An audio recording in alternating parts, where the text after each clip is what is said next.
Welcome back to my channel. இன்றைக்கி வீடியோவில் சப்பாத்திக்கு தேவையான ஒரு கிரேவி தான் பார்க்க போகிறோம். கடலை மாவு வச்சு ஒரு கிரேவி.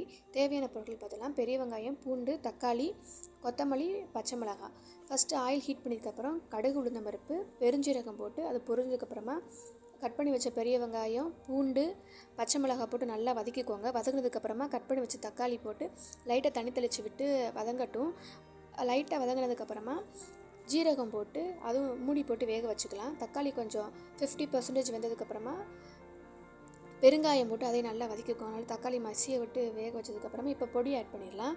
உரப்புக்கு மிளகாய்த்தூள், மஞ்சள் தூள் போட்டு நல்லா வதக்கிக்கோங்க. தண்ணி ஊற்றி அது கொஞ்சம் கிரேவி கன்சிஸ்டன்சி வர வரை விட்டுறதுக்கப்புறமா எவ்வளோ கிரேவி வேணுமோ அந்த அளவுக்கு தண்ணி ஊற்றி தண்ணி நல்லா கொதிச்சதுக்கப்புறமா நம்ம கலந்து வச்சு அந்த கடலை மாவு நல்லா லம்ஸ்லாம் இல்லாமல் நல்லா மிக்ஸ் பண்ணி அதில் ஊற்றி ஒரு கொதி வந்ததுக்கப்புறமா கொரியண்டர் போட்டு நான் இறக்குனீங்க அப்படின்னா கடலை மாவு கிரேவி ரெடி. கண்டிப்பாக ட்ரை பண்ணி பாருங்கள்.